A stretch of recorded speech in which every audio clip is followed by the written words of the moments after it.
Hey there, I'm Vergola, and you're listening to a Pup in the Life, Pod-fessions of a founder's pup. In this walking podcast, I will tell you all about my life with Mom, who's a startup founder, talking startups, entrepreneurship, but also other interesting topics such as mental health and a bit of fun too. Join us in this walk of life.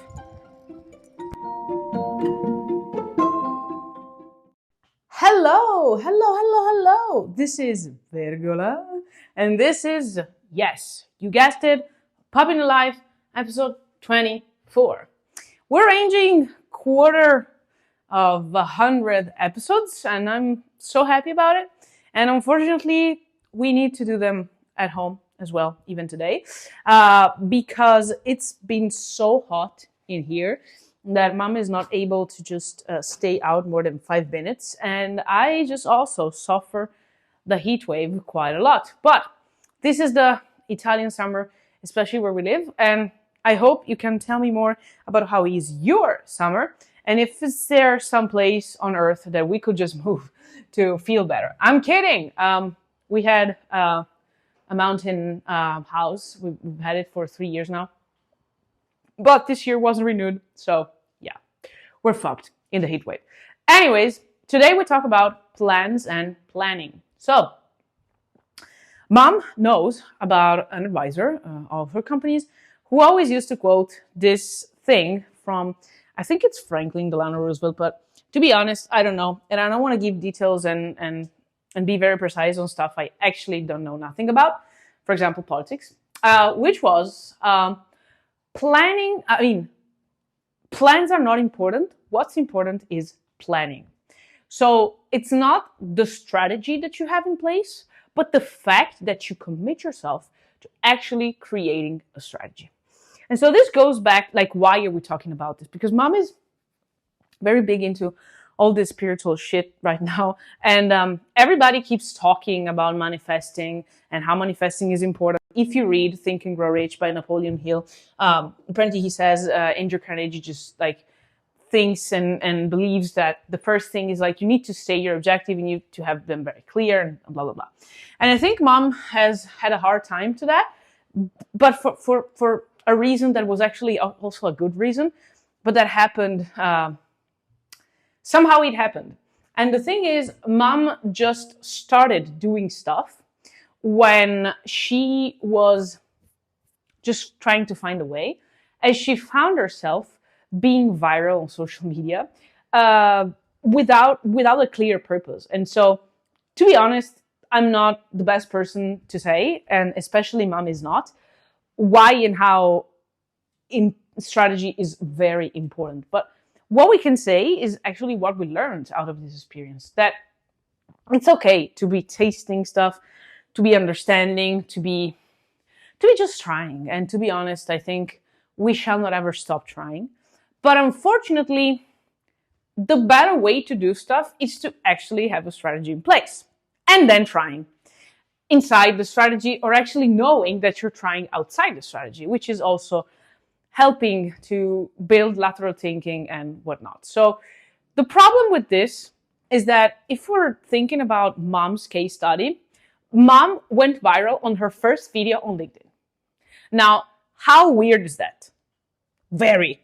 And I mean, it's not something that it's weird because Mom is not able to, or because there's nobody else who did it. It's weird because it actually doesn't make much sense to just give a piece of advice to a person and say, hey, do a video on LinkedIn, I'll bet you become viral. Because it doesn't happen.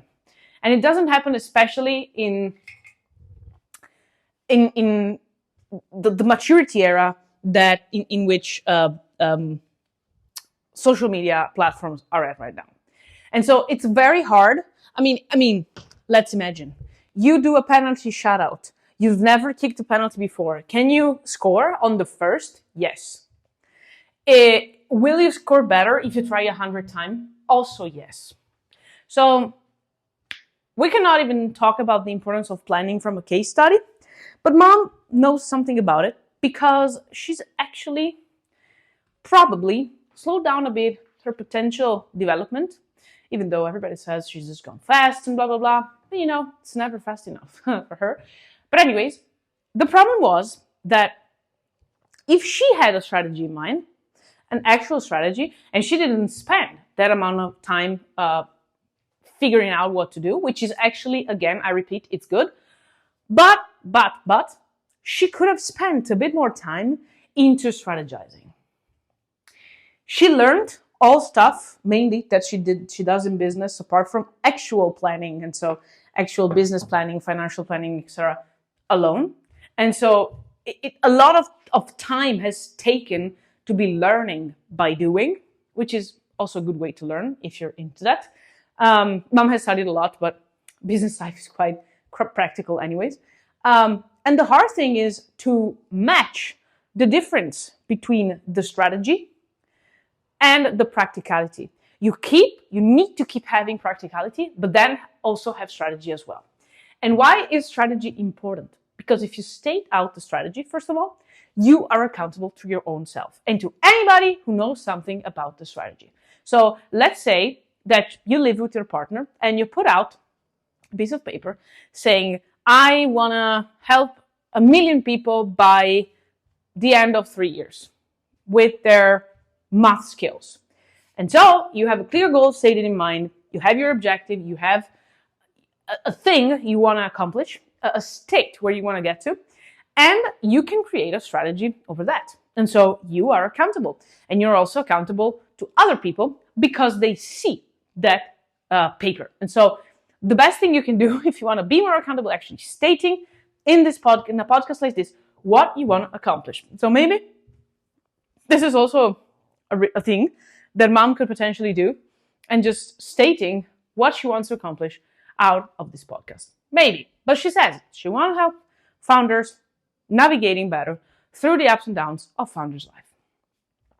Second, the strategy helps you define better what are the obstacles you are planning on having or actually planning to encounter, and the obstacles that you are willing to overcome.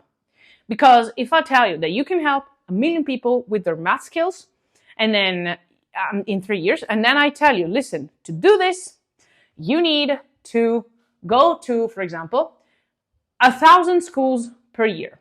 Would you do it? Maybe yes, maybe not. If I told you, you realize you need to be very visible on social media and you're not really into video, will you do it? Maybe. Yes and no. If I told you you need to be a certified teacher and so you need to get, a second degree, whatever. I'm just throwing out stuff. Would you do it? Maybe. Yes and no. If I told you you need to buy lots of ads on both online and offline because you need your project to be known, are you willing to do it? Lobby with politicians, for example? Maybe yes, maybe no. It depends. But if you don't ever plan, you'll never know. Especially, you'll never know firsthand because you don't know where the obstacles might come. It's not easy to predict obstacles, but what you can predict is actually the ability of identifying them. And you can also categorize them. Third thing, it helps you think better. It helps you think better throughout the whole process. You can understand not only obstacles, but opportunities and, strengths and weaknesses. This is classic SWOT analysis, and everything that can happen around it, around the topic of your project. Because you have a clear understanding or a clearer understanding with respect to what you had before. Fourth, and this is so important, you can understand that your goal doesn't serve you anymore. And so imagine you are willing to help 1 million people with their math skills. But then you understand that the real problem behind it is access to education. And so you want to help 1 million people that come from low-income families, for example, in Africa, or in, difficult neighborhoods, or that come from families of people who are in jail. I don't know, I'm just trying to throw out ideas. And imagine that even that is not longer the right objective. You can pinpoint to yet another objective, which in this case might be just education for parents. I don't know. So if you have a clear objective, even if it's very bold, and the reason why people just tell you to go very, very bold is because going bold helps you out define the steps to get there. And the steps are the things that matter, not the actual goal. So what matters is the strategy. Fifth thing I can tell you is, the fifth is don't go not bold. Don't stay below the lines. Just go bold.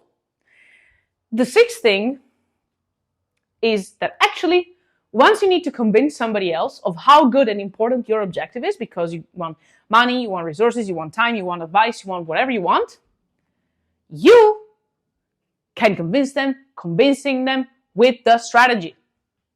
There is no better way than having a clear strategy with traction too, maybe, if you're on the right track. But ideas and objectives are just nice and fancy to say because we like to dream, but they don't serve nobody, nothing, including you. So please go plan shit. Go plan today. Let me know how is your experience with plans.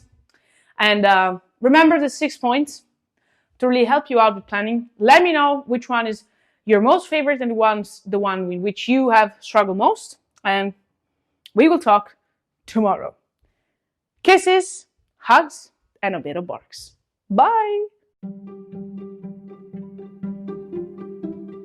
Hey, it was great to walk with you today. I hope to see you again around soon. By the way, in the meantime, you can find me on Mom's social media. If you look for Marta Basso, which is MartaBasso. Yes, it's Marta without an H. Just find us, send us a like, a comment, a message, reshare the episode if you liked it. I will send you all my hugs and kisses and a bit of barks as well. Walk with you next episode. Bye!